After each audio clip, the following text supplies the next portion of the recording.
जहां एक तरफ सूरज ताई माँ को वचन दे चुका है कि वो ईशा को नौकरी से निकाल देगा, वहीं हमारी ईशा ने ठान लिया है कि वो सूरज को कोई मौका ही नहीं देगी। कहानी की शुरुआत होती है आईएएस ऑफिस से। सूरज बहुत चिड़चिड़ा हो रहा है क्योंकि उसे ईशा को नौकरी से निकालने का कोई बहाना नहीं मिल रहा। ईशा अपना सारा काम एकदम परफेक्ट तरीके से कर रही है। अब ईशा सेक्रेटरी है तो वो सारा दिन सूरज के कैबिन में ही उसके सामने घूमती रहती है, जिसे देखकर सूरज को और ज्यादा चिढ़ होती है। अपनी इस उलझन को शांत करने के लिए सूरज कुर्सी पर पीछे सिर टिकाकर आंखें बंद कर लेता है और उसे हल्की सी नींद आ जाती है। तभी ईशा कैबिन की सफाई करने अंदर आती है। ईशा सूरज की डेस्क का ड्रॉर साफ करने के लिए जैसे ही उसे खोलती है, ईशा के होश उड़ जाते हैं। ड्रॉर के अंदर ईशा की वही खोई हुई पायल रखी होती है। ईशा को यकीन हो जाता है कि सूरज उसे ऑफिस से निकालने और नफरत करने का सिर्फ और सिर्फ नाटक कर रहा है, लेकिन अंदर से वो आज भी उसी ईशा का आशिक है। पायल देखकर ईशा मन ही मन मुस्कुराती है और कैबिन में लगे व्हाइट बोर्ड को साफ करने लगती है। लेकिन दोस्तों, असली कॉमेडी तो अब शुरू होती है।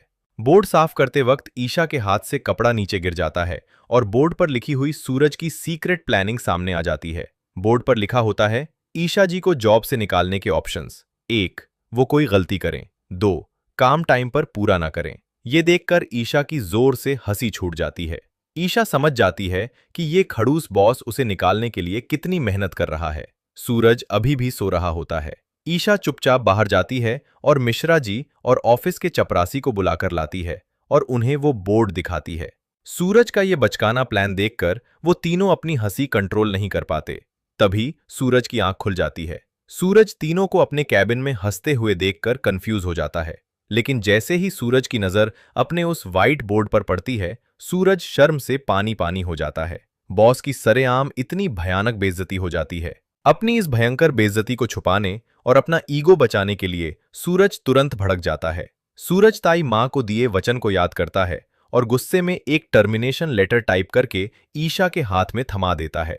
सूरज कहता है, आपका खेल खत्म। आप अभी इसी वक्त ये ऑफिस छोड़कर जा रही हैं। लेकिन ईशा भी कहां हार मानने वाली थी। ईशा वो लेटर सूरज के मुंह पर वापस मारती है। ईशा पूरे कॉन्फिडेंस से कहती है, बॉस, ये एक सरकारी ऑफिस है। रूल्स के हिसाब से आपको मुझे 1 महीने का नोटिस पीरियड देना होगा। मैं ये नौकरी छोड़कर कहीं नहीं जा रही। सूरज अपना सिर पकड़कर बैठ जाता है। उधर हवेली में जब ताई माँ को चैन नहीं पड़ रहा कि सूरज ने ईशा को निकाला या नहीं, जिसे देखने के लिए वो खुद ऑफिस पहुंच जाती हैं।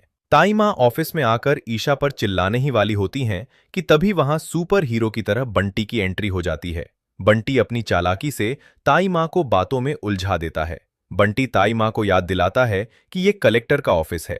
अगर बाहर मीडिया वालों ने कोई तमाशा देख लिया तो सूरज भैया की बदनामी हो जाएगी। मीडिया का नाम सुनते ही ताई माँ डर जाती हैं और उनका ईशा को निकालने का प्लान पूरी तरह फ्लॉप हो जाता है और वो गुलाब हवेली वापस आ जाती है। जिसके बाद रिया का सूरज को कॉल आता है कि सूरज के पापा के पैर में चोट लगी है, जिसे सुनकर ईशा भी चिंतित होती है और सूरज के साथ घर आने को कहती है। ऑफिस के बाहर जब ईशा सूरज को अरविंद जी को लेकर समझाने की कोशिश करती है तो सूरज अपना पूरा अक्रू रूप दिखा देता है। सूरज कहता है, मुझे क्या करना चाहिए, क्या नहीं करना चाहिए, अब ये आप मत समझाइए मुझे। ईशा बीच में बोलती है, सूरज, पापा जी के पैर। तभी सूरज उसे टोकते हुए बहुत ही ताने वाले अंदाज में कहता है, बस आप अपनी जॉब पर फोकस कीजिए मिस ईशा आकाश सिंह। सूरज के मुंह से आकाश सिंह का नाम सुनकर ईशा बुरी तरह हर्ट हो जाती है।